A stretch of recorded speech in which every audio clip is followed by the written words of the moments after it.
हे प्रभु इस दास की इतनी विनती सुन लीजिए, हे प्रभु इस दास की इतनी विनती सुन लीजिए, मार ठोकर बस मेरी नाव ही पार कर दीजिए, मार ठोकर बस मेरी नाव ही पार कर दीजिए। नहीं डरता मैं किसी मौत से, बरले से व तूफान से, कांपती है रूह मेरी बस इम्तिहान से। भाग्य में मेरे न जाने कौन सा अभिशाप है, भाग्य में मेरे न जाने कौन सा अभिशाप है, सुबह रटता हूं शाम को मिलता मैदान साफ है। खा गई अलजबरा मेरी खोपड़ी के खून को, खा गई अलजबरा मेरी खोपड़ी के खून को, एक में से शून्य गया, शून्य में से एक बचा, बाकी बचा क्या।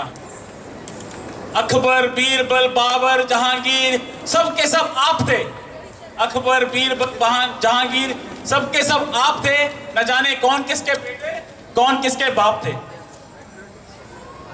इतिहास में सर ने दिया प्रश्न बड़ा कि बताओ बच्चों गोल क्यों है यह धरा।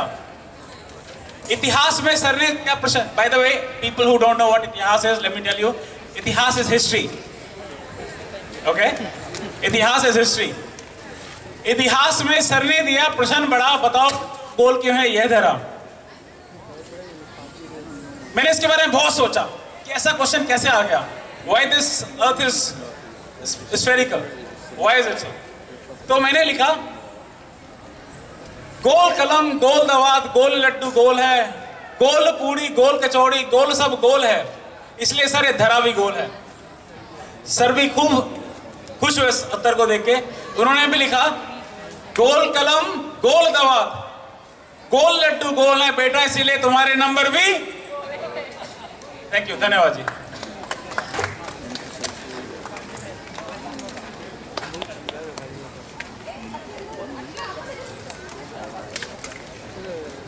Let's give a warm welcome to the Andaz dance group now.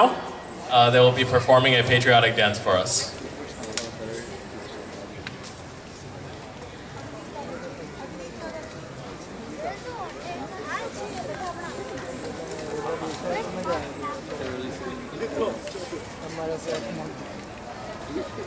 गाड़ी में 4 लोग हो जाए।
करिए नस नस मेरी खो दे हाय कुछ करिए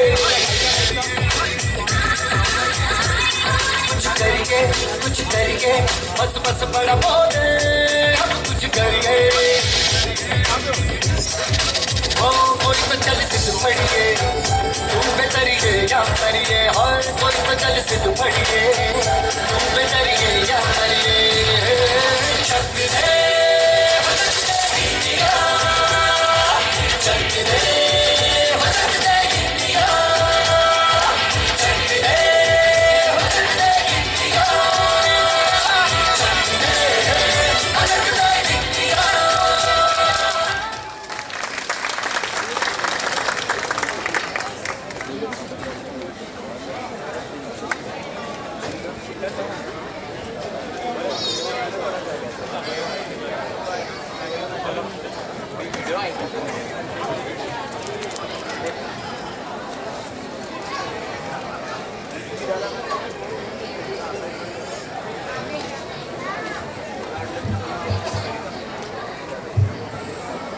Wow, that was a beautiful dance.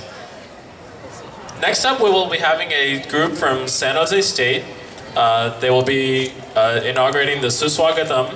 Suswagatam is a service project of the Hindu Yuva at San Jose State University.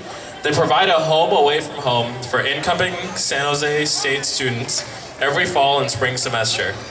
Part of the project is orienting the students to life in America. Let's give them a round of applause for their efforts in helping our brothers and sisters.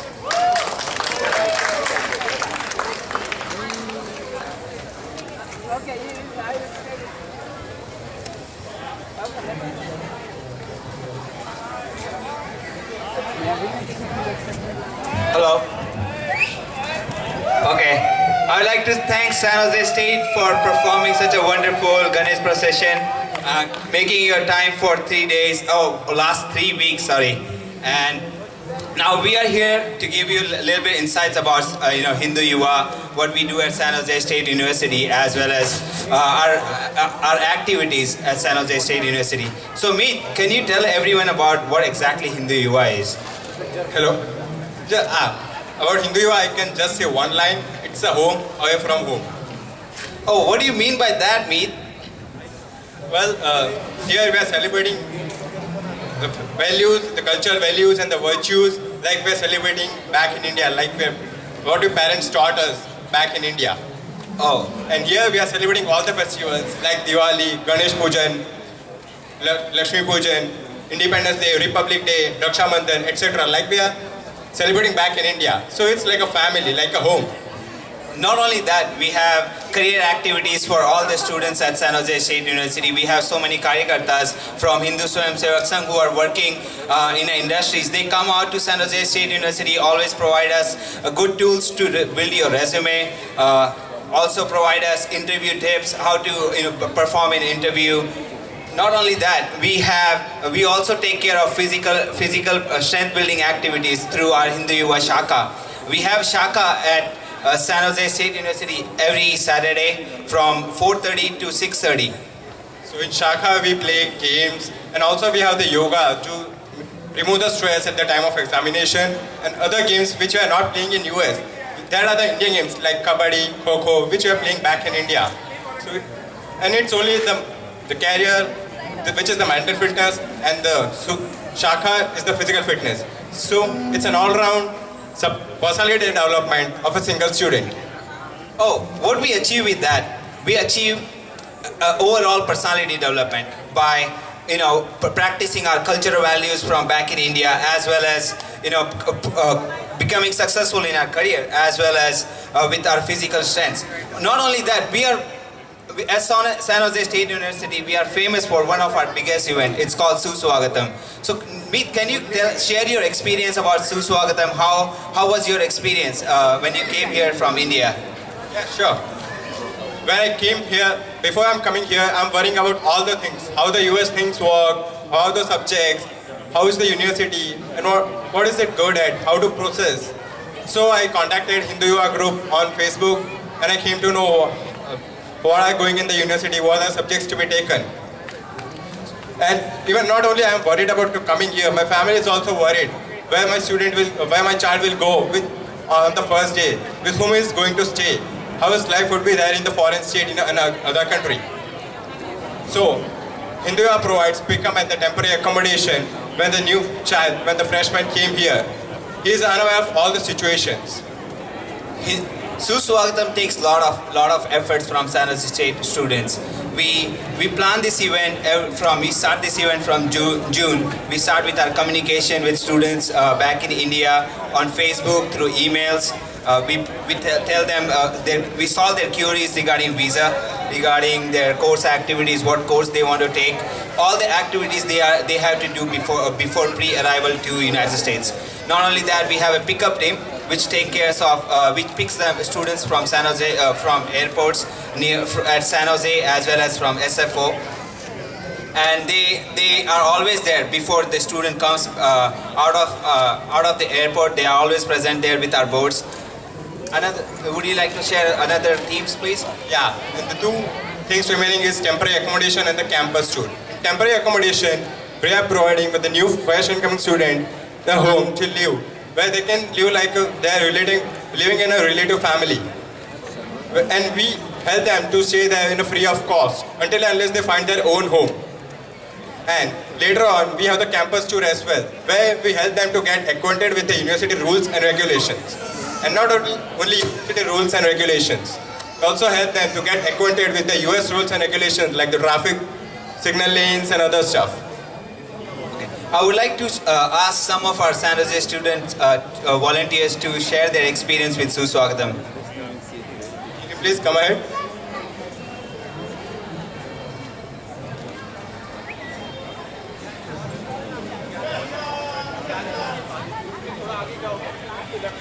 Can you tell us what was your experience this year for fall 2013 with Hindu Yuva, when you came here? Well, when we came here, we arrived at San Francisco, and it was our first time. So Hindu Yuva people, they were there already before we arrived. They picked us up from there. They provided us temporary accommodation. They dropped us off. They were very helpful. They helped us out in the initial stages, what we're supposed to do in the campus, and all the regulations. Does Hindu Yuva charge anything for this event, these kind of activities? No, they don't charge anything. Okay, thank you. Would you like to share your experience too? When I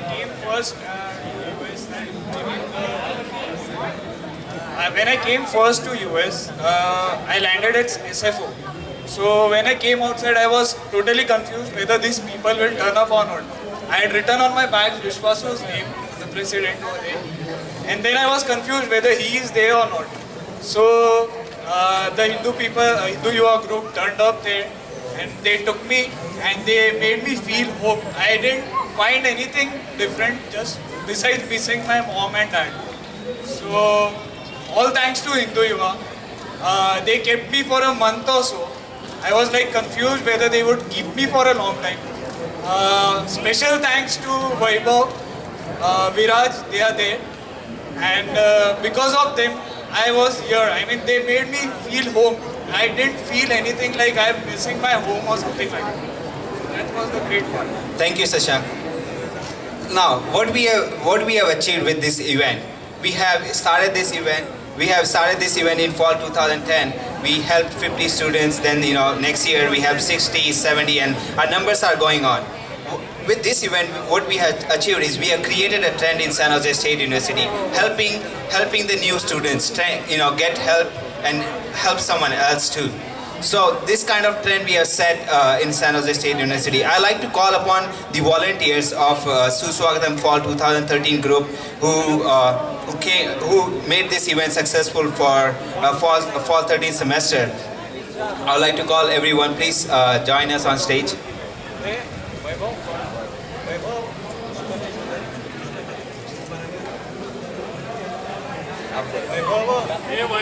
Volunteers. Pawan, Weber, Deep,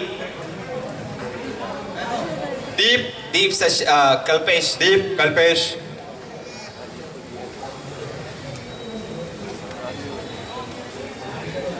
These are our volunteers who helped students in fall 2013.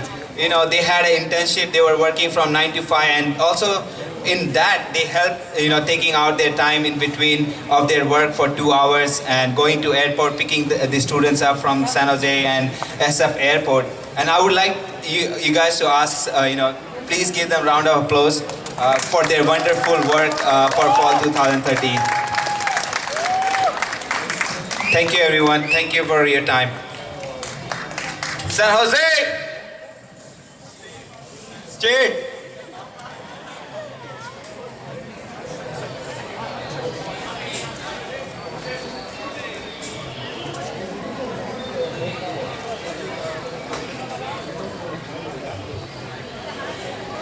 Thank you so much. The presentation by San Jose State University students would have surely encouraged you to think about making efforts to help our future friends and strengthening our community. After all, unity is strength. Before I proceed, I would like to make an announcement that the food will be behind the Yuva track after 45 minutes. So everyone is requested to be seated. When the food will be ready after 45 minutes, you will be mentioned. So now moving on, it's the time to call our next dignitary for the talk on a very interesting topic, karma of giving. When the student body of an elite private school in Silicon Valley was given the chance to vote on who would give their graduation address this year, they chose a man named Nipun Mehta. An unexpected choice for these teenagers who belong to what Time magazine called the me, me, me generation. Nipun's journey is the antithesis of self-serving. More than a decade ago, he walked away from a lucrative career in high-tech to explore the connection between inner charge and external impact. He serves on the advisory boards of the Seva Foundation, the Dalai Lama Foundation, and airline ambassadors. So please welcome with a big round of applause, Mr. Nipun Mehta.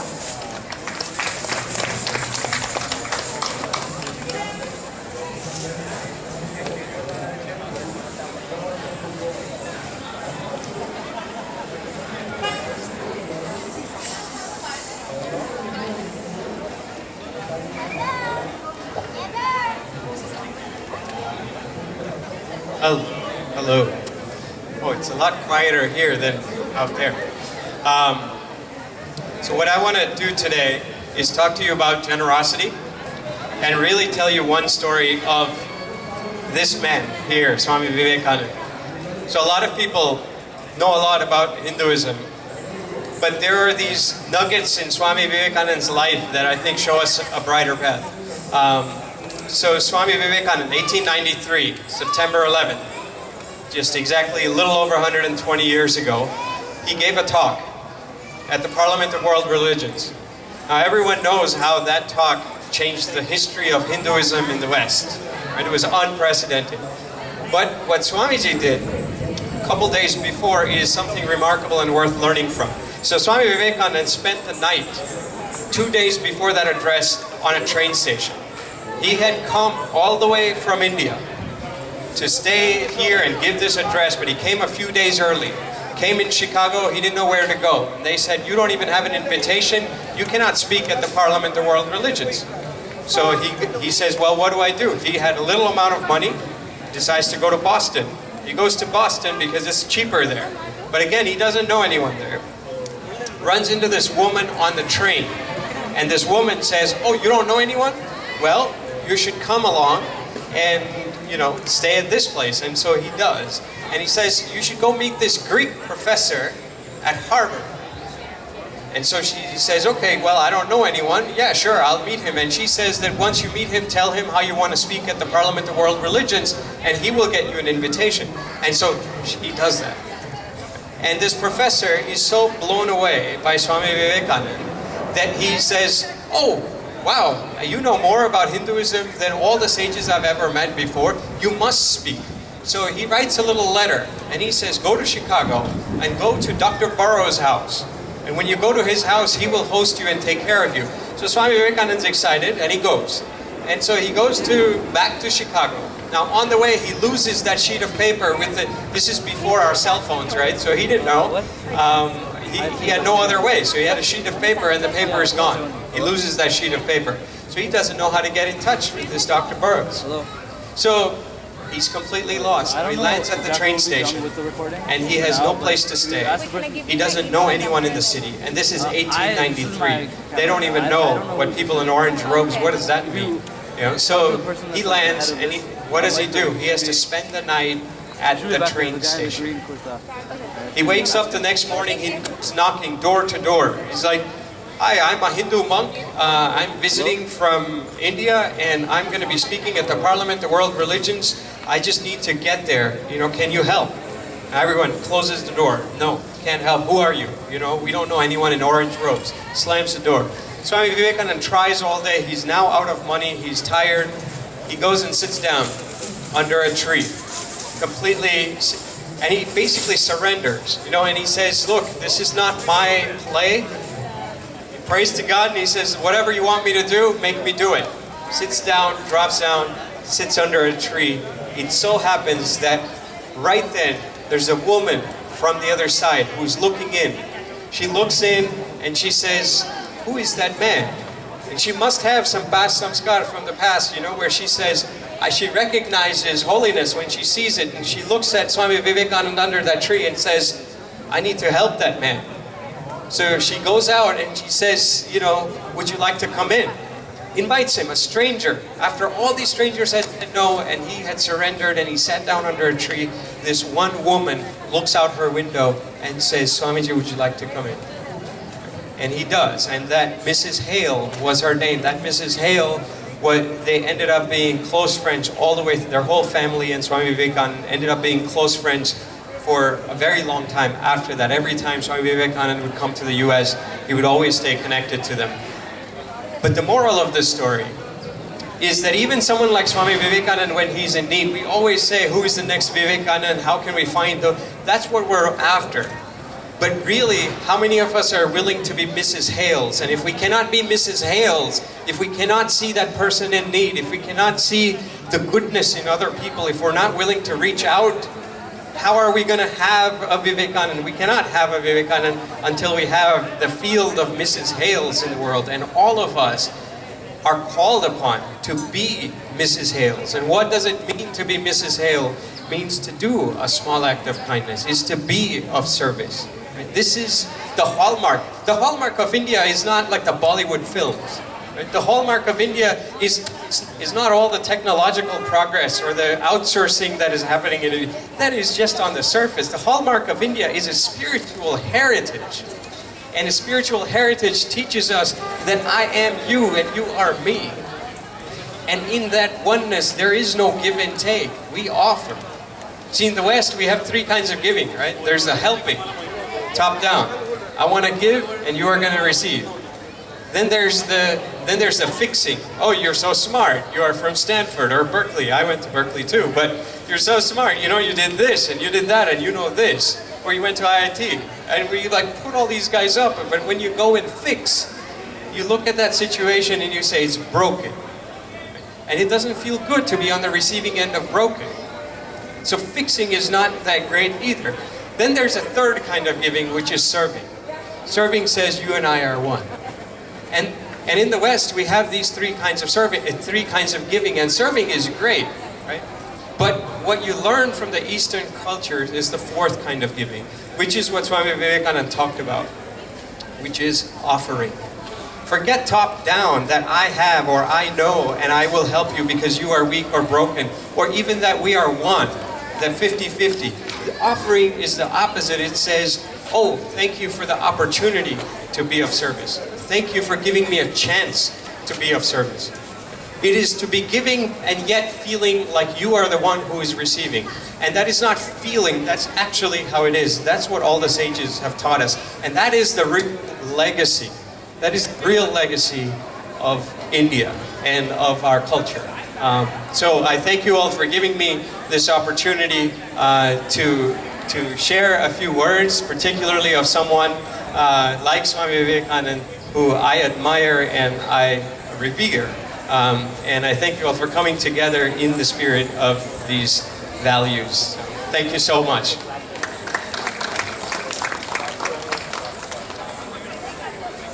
Thank you so much. I just felt honored to have you, and the like the experience, inspiration you shared with us. I'm quite sure it's very inspiring to all of us. So before we proceed, I would request respected Ved Nanda ji to give a token of appreciation to you.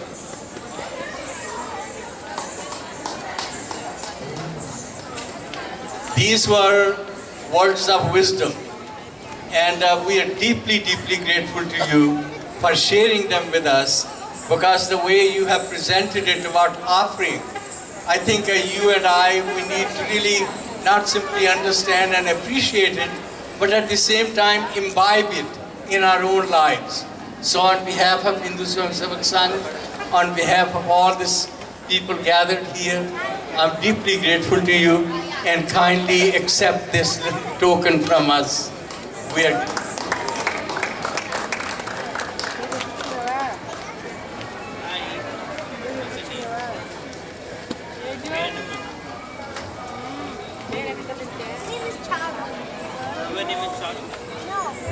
Now I would like to call onto the stage the parents of Isha Kare to accept this Swami Vivekananda Youth Young Achiever Award for 2013 as a felicitation of her achievements in the world of technology. Isha invented a revolutionary supercapacitor, a battery that only needs a 20-second charge and can last for 10,000 charge cycles. She has just started her freshman year at Harvard, but we have the honor of having her parents here to accept this award in her place.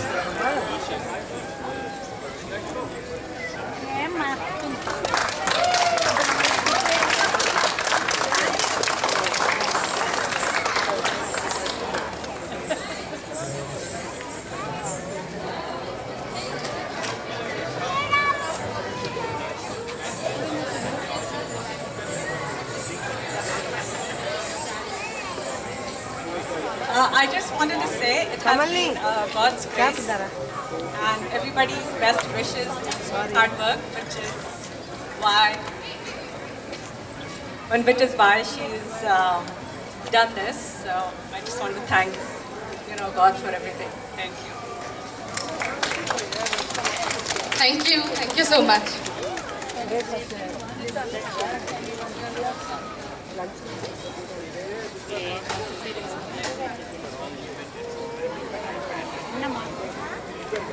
Just a quick reminder that we will be having a panel discussion later today. The panel discussion will consist of experts in research of yoga, holistic wellness, and the challenges youth face in America. So please prepare any questions you may have for them.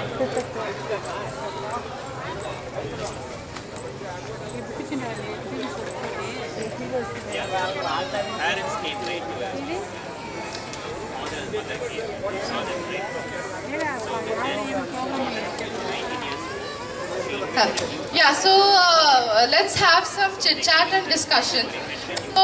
So we are in Dharma and Yoga Fest. So I wanted to know how many of you here practice yoga. Can everybody raise their hands? Okay, I see actually so many hands. I was expecting many less hands. Yes, ma'am, behind you, would you just like to come? Yes, yes, please. Yes. Okay. So, anyone here who raised their hands for the yoga, can I have just one of the volunteers who would like to say which is their favorite yoga? Anyone? I mean, do you people do daily or like just? Yes, like please come. Let's share it. I mean, practicing yoga, being here is a token of appreciation and felicitation in itself. So, yeah, I think you can come on the stage. Let's.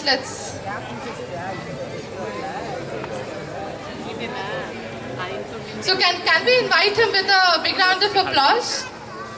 Thank you. Yes. So, would you share your yoga experience with us? Like when you started and what's your experience? Hi, my name is Pankaj and I practice yoga 3 times a week. And I do it at my workplace because they have this course. And usually it's during the lunchtime. And I did yoga when I was in my undergrad and I was able to get the positive energy kind kind of a feeling, and like your mind is really stress free. So I really liked it, and when I came to States, I wasn't able to continue that during my masters, but later on at my workplace, since they have this wonderful opportunity, I just wanted to try that and wanted to pursue the same. So I have continued and I really like it. The form of yoga that I am doing right now is the Hatha Yoga, and I really like it. I appreciate and I hope you get beautiful and long years of nice health and good life. Thank you. Thank you for joining us. Okay, so have we been joining carnival games behind the stage? Any one of you joined the carnival games? No one even tried carnival games? I mean, at least they are free here. So on the topic of yoga, we actually have someone from Yoga Party in the audience here. I would like to call him up to show us a unconventional form of yoga, which I'm not sure if you may have heard of. It's called laughter yoga. If I could have Chinmay come up here, please.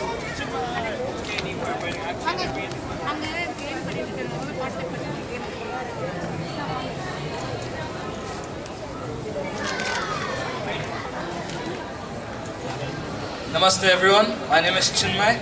I am from Yoga Bharati, so I've done my yoga teacher's training when I was in 8th grade. I am currently a junior at Monta Vista High School.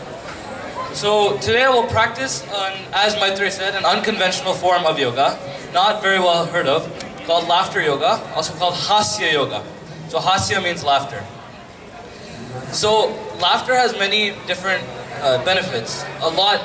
There's like a full page of benefits that we can go through, but we don't really have that much time right now. So let's just say it has many benefits. It's good for stress relieving, especially useful for stress relieving, and it's best done in a group. We are currently in a group.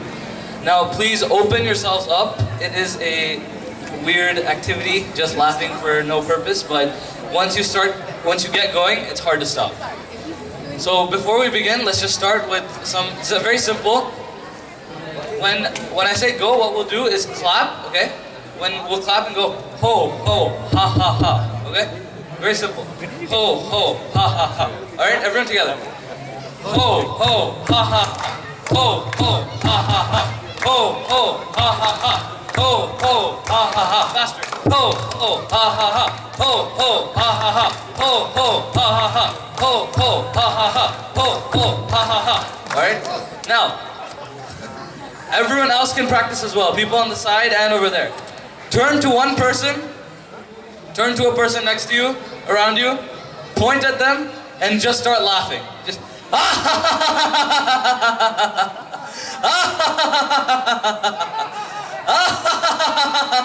everyone at the sides.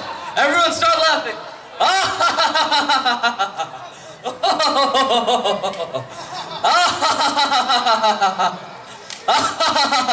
All Yuva to the side, everybody, point at someone and start laughing. I want to hear the entire place filled with laughter. Okay, so simple demonstration, but basically with this laughter, we can improve our daily lifestyles, get our relief stress, and especially in today's community, everyone is stressed out. Just practicing together, even as a family, just before dinner or before bedtime, just look at one another and just laugh.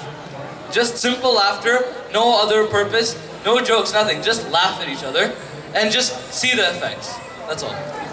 Thank you. Thank you, Chinmay. That was very interesting. Next up, we have a small dance performance by some of our own Yuva members.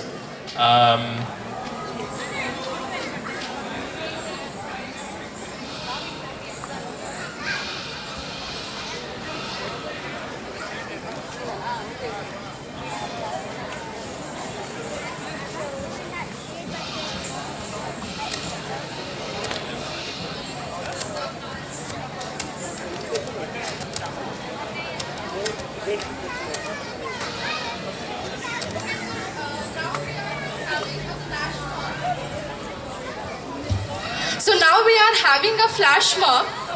So I just hope they come in time. and I don't know when they'll start, but there is a flash mob.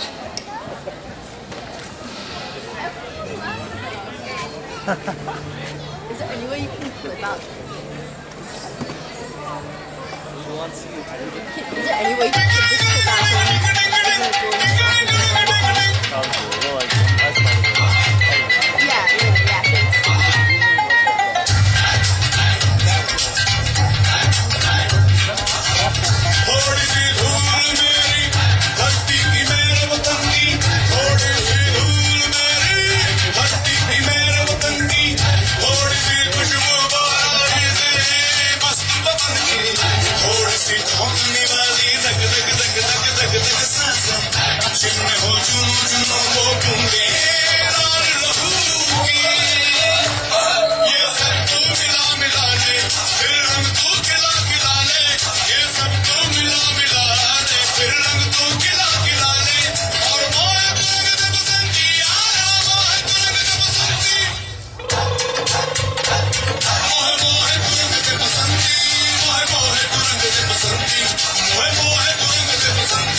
children, known for blessing the homes that we live in. The Lord of all creatures with divine features, inspiring the minds of all true seekers. To the son of Shiva and Parvati, with an elephant's head and a fat belly, with a snake for a belt to hold up his pants. He rides on a mouse and he loves to dance. With the lotus unfolding inside one of his hands, and an axe to attack all ignorance, a broom to remove all hindrance, and a noose to reduce all selfishness. He writes the page for the sages chant, dropping ancient Vedic science so we can comprehend all the many ways that we can transcend. Singing J, singing S, he's a yogi's best friend.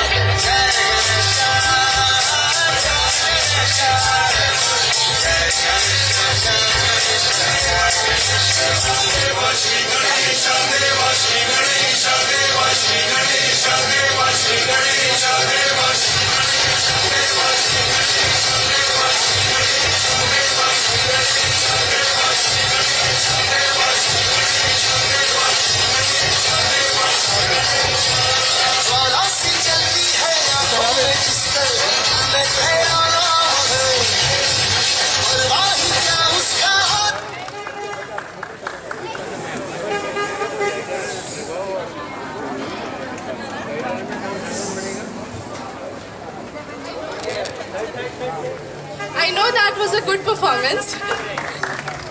So big round of applause.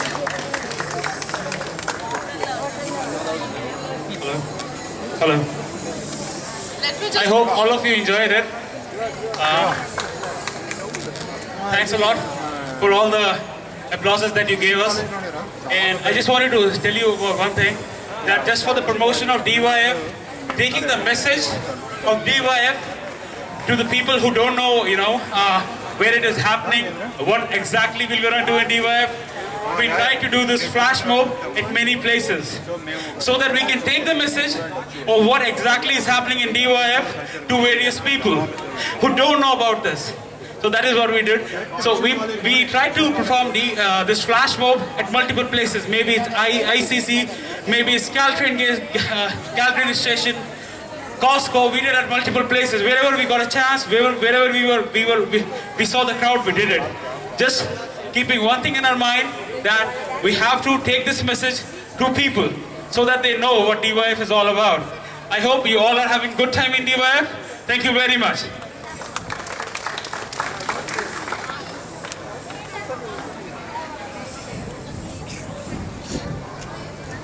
Hey, that was an awesome performance.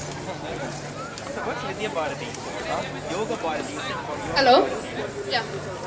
So, let me just catch my breath for a second. Okay, so moving on. Now it's time for the acknowledgement of our nominee of Swami Vivekananda Young Achievers Award for 2013. Rasika Kumar, an accomplished Bharatanatyam performer and choreographer based in Silicon Valley and is currently the Associate Artistic Director of Abhinay Dance Company of San Jose. She has been hailed as among the best of the second generation of Indian dancers. She learned Bharatanatyam from her mother Mithile Kumar. She started her training at the age of 4 and performed her Arangetram in 1996. After moving to Boston for her undergraduate studies, she organized, choreographed, and performed in various events in the greater Boston area. Her choreography has been featured in many of Abhinay's productions, including the most recent Gandhi. So I would like to invite Rasika Kumar on the stage, and I would request Bay Area Youth Coordinator Sairam Tyagarajan to please felicitate respected Rasika Kumar. Big round of applause.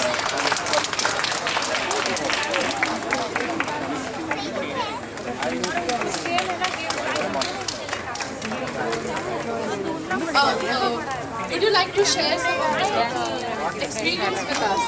And how do you feel about getting this award? Thank you so much for great opportunity. I definitely feel that Young Achievers took lofty a title for myself. Life achiever throughout my life. Bharatanatyam is a lifelong journey. I think it's better with age. To be true in my case is like the study of Bharatanatyam is also so much more than a dance. It's our spiritual heritage. Years before talked about a spiritual heritage. And our classical arts and we are part of that spiritual heritage. And I hope that we all value that. Both as performers and dancers, but also as supporters of the arts. We value this really rich tradition that we have. So thank you once again for this really great honor. I feel very privileged to be here. Thank you.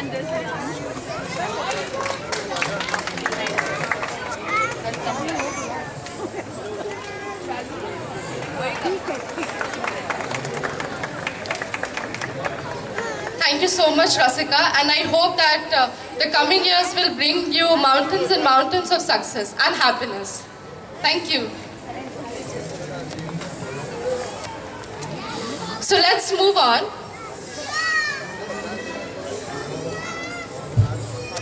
So next up we'll have the I Gurukul dance team performing a Ganesh Vandana. I'm going to hand the mic over to their teacher who will be introducing them.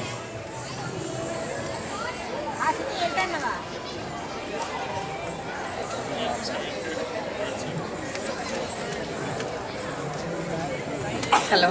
Yeah. Namaste and welcome. I'm hoping you guys are having a great time here. So we are the team from I Gurukul and myself is Gayatri Joshi. I'm a Odisha dancer, choreographer and teacher. And my guru is Guru Jyoti Rao. And I'm sure Jyoti Kalamandir is performing in the other side of the group. So coming down to Odissi, Odissi is an Indian classical dance form which originated from the Jagannath temple, the temple from Odisha. It's the eastern part of India.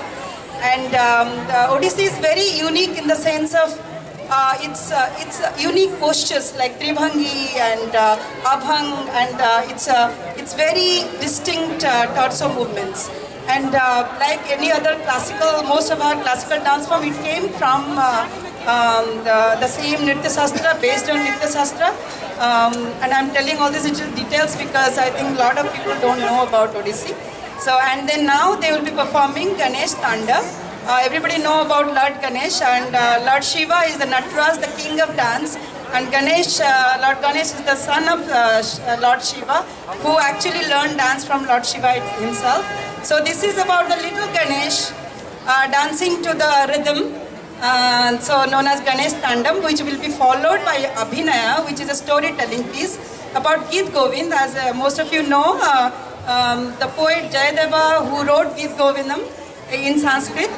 So this song they will be doing is Chandana Charchita Neela Kalevara, is from Geet Govind. So first we'll do the Mangalacharan, the Ganesh Tanda, followed by Chandana Charchita. And the dancers are Shivangi, Neha, Meghna, Sanuja and Vanani. Thank you very much.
Sabha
message आई है, message आई है। और अपने इधर कौन कौन आए हैं? मेरे साथ तो सिर्फ आए थे काफ़ी लोग हैं वहाँ से हमारे बहुत लोग हैं। अच्छा बहुत लोग आए बट हमारे अभी ये लाइव क्या करेगा है? लाइव क्या करेगा? Yeah, thank you so much. It was indeed a lovely performance. I mean, in India, when we have classical some performances, we say it's a stage-breaking performance, or we say stage-tod performance. We could literally feel the stage shaking from there. It was such a beautiful. It was like a poetry of footsteps going on. So I request everyone to give them a big round of applause. I mean, it was undoubtedly a stage-tod performance, no doubt. I would request Rohit Sharma to please give a token of appreciation to them for coming here and being with us.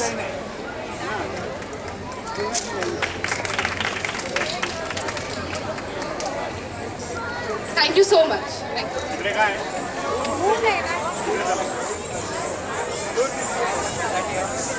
Hello.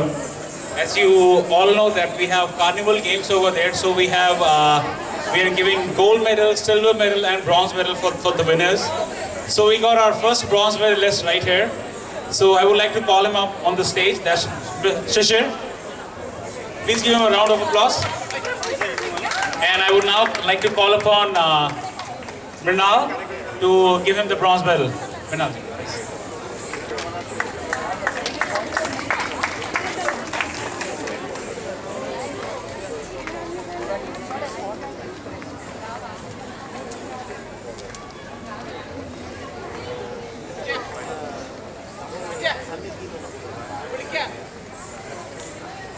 Hello everyone.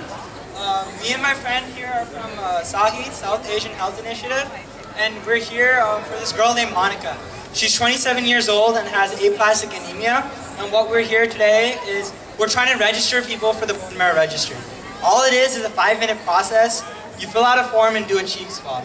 That's all there is to it. We're doing the drive right there by the registration booth, which is in front of the parking lot C. So once again, it takes 5 minutes. You have the opportunity to save someone. Her name is Monica, 27 years old and has aplastic anemia. And she's looking for someone who might be a match for her. So please come out and register. Tell your friends, tell your family. Please come out and register. Thank you so much. Thank you. So now moving on, let me take you to the, I think, oldest and the most comprehensive dance forms of the world, that is Indian classical dance. So let me, the next performance is going to be by Sanhiti Group. So we have the founder of Sanhiti Group. So I request Sanhiti to please come up and just explain the performance they are going to do. So please welcome Sanhiti Group, the founder of Sanhiti Group.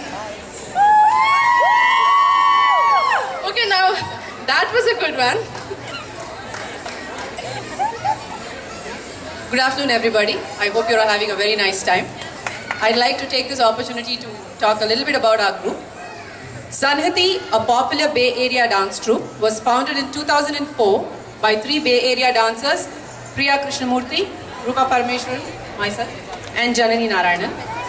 Currently led by founders Priya and Rupa, Sanhati has been actively performing annual fundraisers for non-profits. Some of the beneficiaries include Aramsai, Udavum Karangal, Association for India's Development, AID, and ASHA. We have also been selected to perform at the prestigious San Francisco Ethnic Dance Festival in 2009, the World on Stage Festival at Bay Area Discovery Museum in Sausalito in 2010 and 2011, and the Intel International Science and Engineering Fair in 2010. Today, Sanhati will be performing Brahmam, a piece that combines the 5 popular classical dance forms of India, each representing one of the 5 primordial elements of nature. We'll have Vidya on Odissi, portraying earth, ether or space, sorry. Opilal on Bharatanatyam, portraying fire. Deepa on Mohiniyattam, portraying wind. Priya on Kuchipudi, portraying earth. And Lakshmi on Kathak, portraying water. I'd also like to take this opportunity to thank the organizers of the Dharma and Yoga Fest for having given us this opportunity to perform here. Thank you all, and please enjoy the show. Thank you.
Na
What's your plan? Get on here or move around? Do something to that. Too hot. I'll just talk to you, so I'll be here. Get out. We are not talking. Oh, I know it's all fun. That I just want to listen. And then on the last person that I put it on. talk on management and leadership from Bhagavad Gita.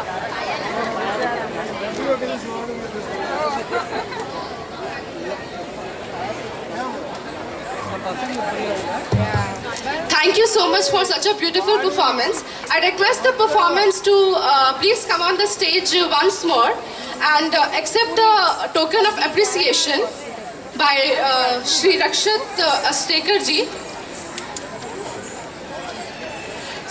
So I think we can have one more big round of applause for them. It was a beautiful performance. I think it's the magic of Indian classical dance and the beautiful training and the hardship they go through, and they end up so beautiful. It was a cosmic tune and very divine, so I request Rakshit ji to please present them the trophy.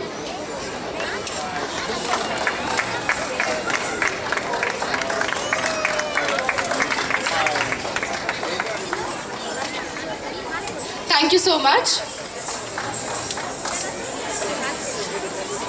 Okay, meanwhile, I would just like to announce, if you people know or not, we are having a blood donation camp. So there is a truck near the parking lot and also the registration center. So you know it's such a beautiful cause. One drop of blood can save so many lives. So I would request that if you have not been to India for last 12 months and if you support this cause, so if you can please visit the parking lot or near the registration center and donate some amount of blood. Thank you.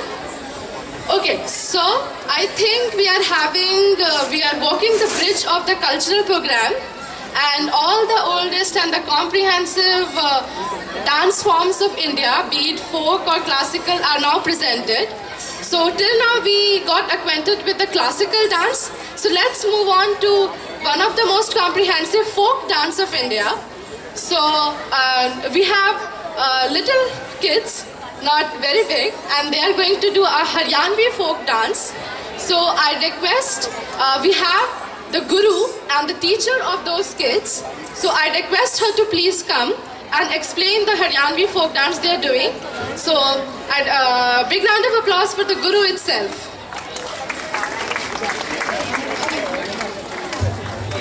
Thank you. I am Vidisha Mahanti and we are from Indradhanushi Avartan. We are going to present before you a Haryanvi folk dance today, folk dance from Haryana. And Indradhanushi Avartan specialization in semi-classical folk dance, and we also do classical dances. So my kids are here to perform a Haryanvi folk dance for you. Thank you.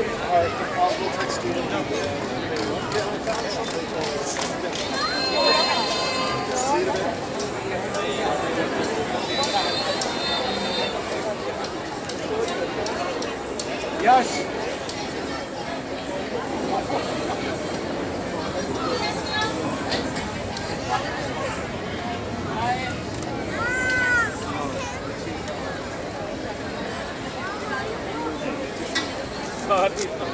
Recording. Sit down.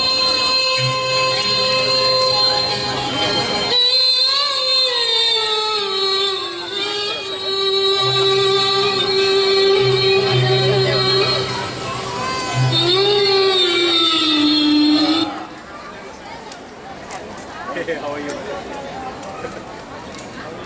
Good, good.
Thank you so much for that beautiful dance.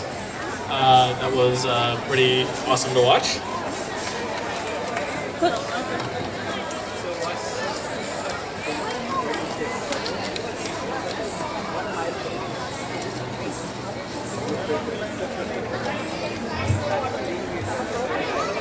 The next topic will be presented by Dr. Prasad Kaipa.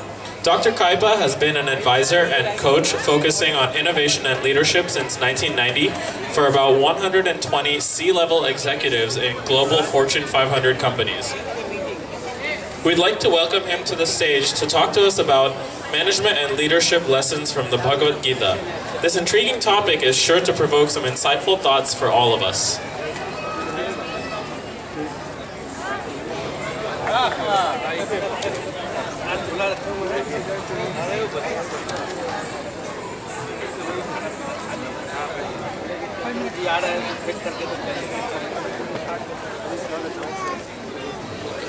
Now you should be able to hear me, I suppose. One of the things which many people talk about these days, in whether we want to be entrepreneurs, whether we want to be great in whatever we do, whether it's a large organization or small organization, NGO, any of them, we talk about the emotional intelligence and the psychological ways of motivating people a lot more.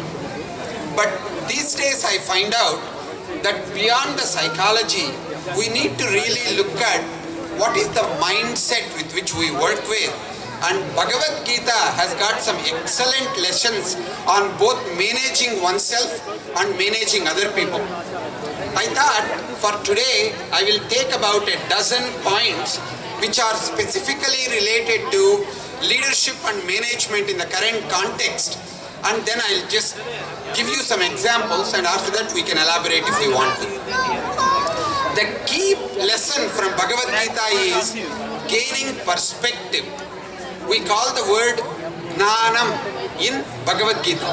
Essentially, Bhagavad Gita is all about how do I step back, have a larger vision, and how to gain a bigger picture on the context that I am living in. Especially, for example, when Arjuna was in conflict, the reason why he became stabda, that means stuck, is because he was unable to gain a perspective on whether his role as a leader, whether it is like being the Pandavas, whether he has to fight, or because everybody else is relatives, whether he should kill. So these are the kind of conflicts that he got into. Same way, when we are entrepreneurs or when we are working in various organizations, we get into trouble in terms of our ego, in terms of dealing with our team members, or in terms of working with our bosses or anybody else. So the key which we need to do whenever we are in conflict is to be able to walk away from the conflict for a few minutes and then gain some perspective. Obviously, for any of these kinds of perspective gaining, it will be good if you have some kind of a friend who can give you an objective perspective. Just like Krishna did to Arjuna, we need to figure out who is the person who will stand up to us and tell the truth and put the mirror in front of us and say, here you are wrong, here you are right, this is what might be useful, but ultimately they need to give us a choice.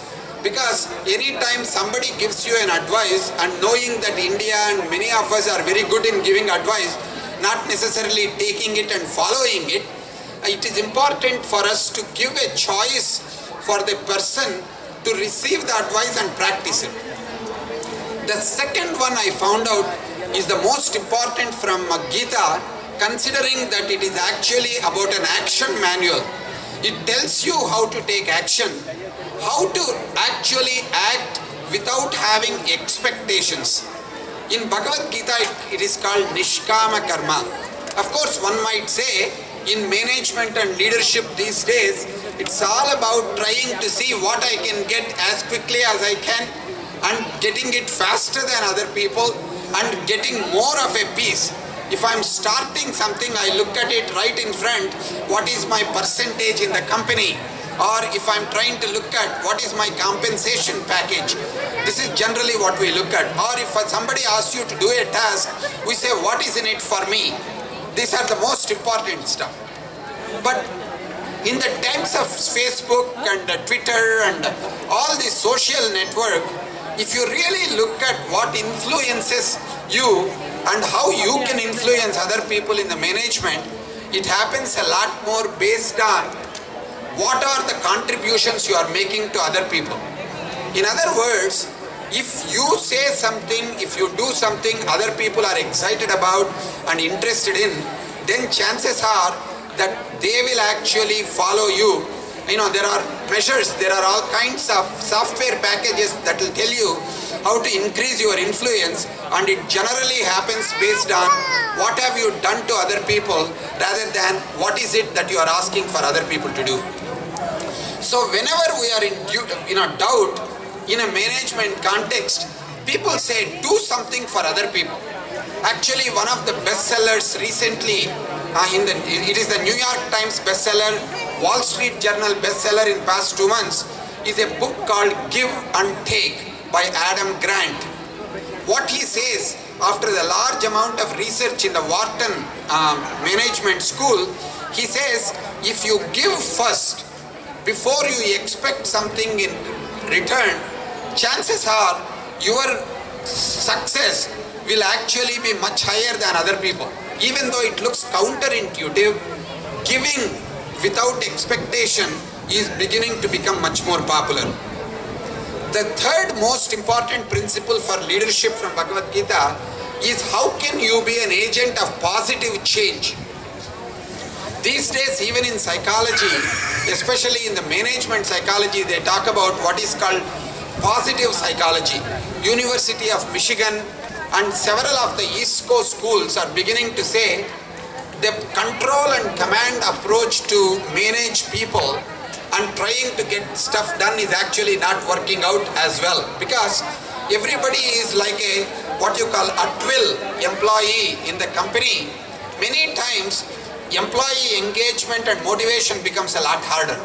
So in that respect, if you can find a way to be an agent of positive change, if you can appreciate people for what they do, instead of saying, oh, that is their duty, they have done it, it doesn't work. The most important part about being an agent of positive change is you will build your brand value, which is what everybody talks about. How do I show up better? How do I distinguish yourself? Especially because most people don't focus on positive change. This may be one way in which you can differentiate yourself. The next one is living your dharma. Generally people talk about authenticity. Authenticity is the big thing everybody looks at. In Bhagavad Gita it is called Swadharma. First you need to know what is it that you can bring. That means if there is a project that you can work in, if you can identify which part of the project you can do very well and emphasize that, and then let go of the other parts, and then allow other people to get the credit for what they can do while you can do what your dharma is, that actually helps you a lot more. Especially it is extremely important not to follow the peers just because everybody else is doing it. That should not be the reason for you to follow. That's why Bhagavad Gita says, if you want to build your brand, you have to find out what is your authentic swing, authentic game, authentic contribution. That is something that is much forgotten. The next thing is you need to, Bhagavad Gita says, do not trust your feelings. Majority of the time these days, especially living in United States, it's all about what I feel, what I think, what I want, or the most dominant stuff. But Krishna says, many times, what you want is dependent on the context. If you really begin to gain the bigger perspective on what's going around you, you will notice just the context changes, things change. There is an excellent story somebody told that is a very meaningful thing.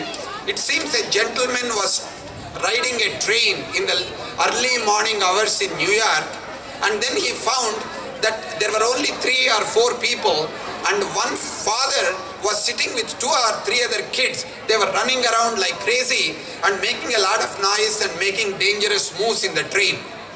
So this gentleman saw it, watched it for some time, and then he said to the parent, "Sir, I think you need to control your kids because they are actually getting into trouble, and I'm worried about if the train stops or if something happens, you will regret it." And then this man raised his head and said, "Yeah, I need to take care of my kids, don't I?" And then this gentleman said, "Oh, what a useless father. He doesn't even seem to be paying attention to his kids."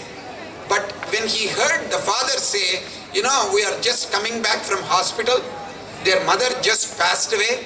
I have to now take these kids go put them in some neighbor's house so that I can come back and take care of arrangements for my dead wife. She's in the mortuary. And the moment he said, this older gentleman's perspective completely changed. He said, don't worry about the kids. Kids are kids. They play around. I will look after them. So that means if you basically look at what you feel like, what you think about each other, and you make judgments about each other at workplace and make decisions based on those feelings, they could deceive you and they could rob you of opportunities to make a contribution and make actually something meaningful to other people. The last couple of points I want to talk about is recognizing the intellect versus intelligence. In Bhagavad Gita, they talk about buddhi.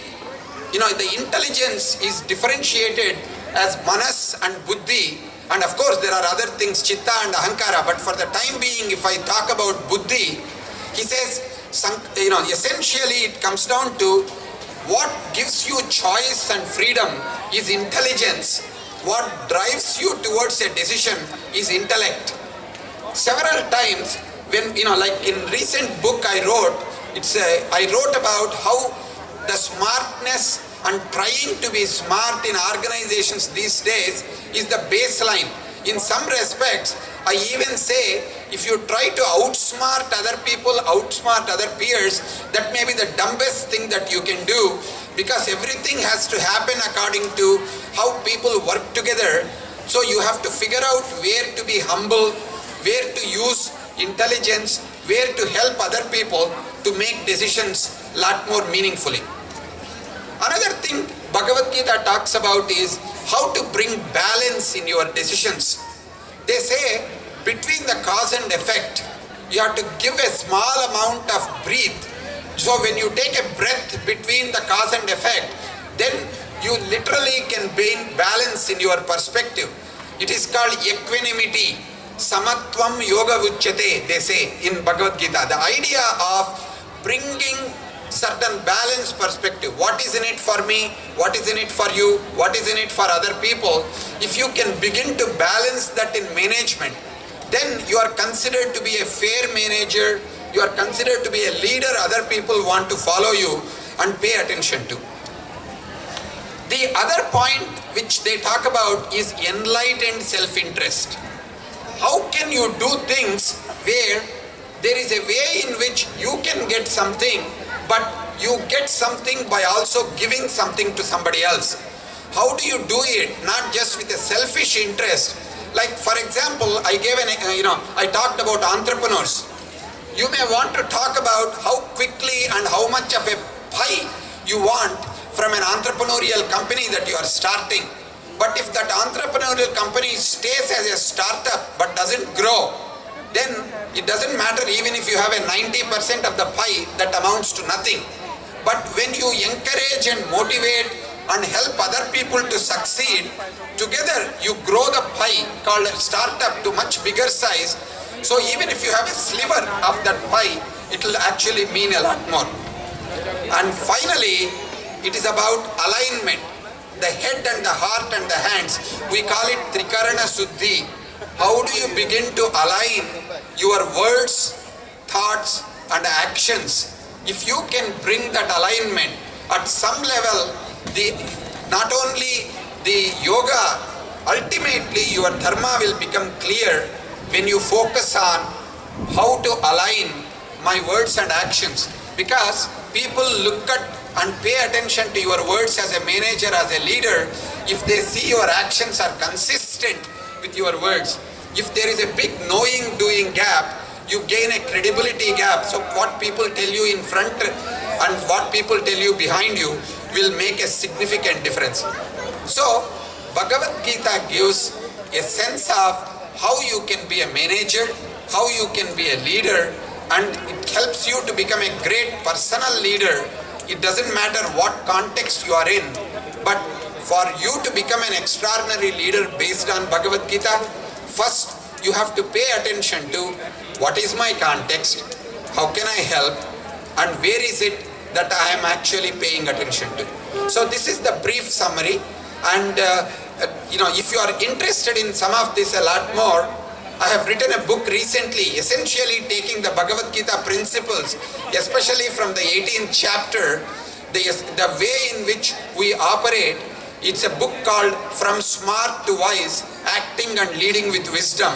So thank you very much for the opportunity, and have a great afternoon.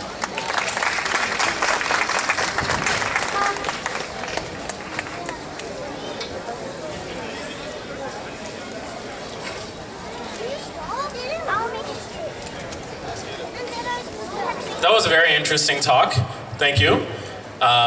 Next, we'll be having just giving him a token of appreciation for speaking here. This will be done by Manisha Khan. She is the Women's Activity Coordinator for the Bay Area. Manisha ji, if we can have you come up, please.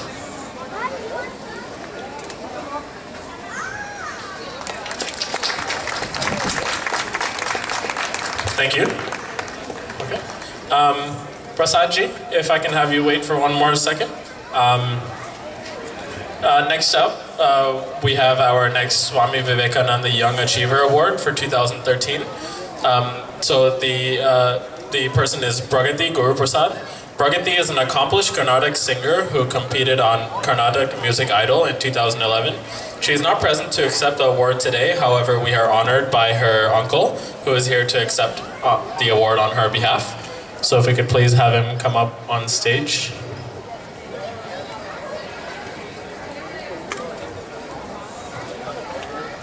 Okay.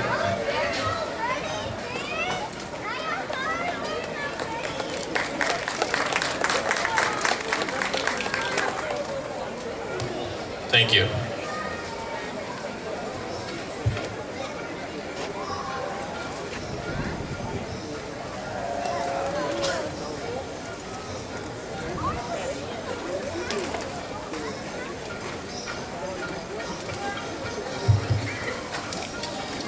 Okay, now before I proceed, there is one announcement for people standing here. We are really sorry, as you can see that the water is getting distributed, but the food production, it's not going to be for the coming 20 minutes. So, instead of just being here for 20 minutes, you can go and roam around in other tracks or be here, but the food will be provided after 20 minutes. So, they have just stopped it after 20 minutes, it will be continuous. So, after 20 minutes, you can come, so rather than waiting in the line. So, thank you.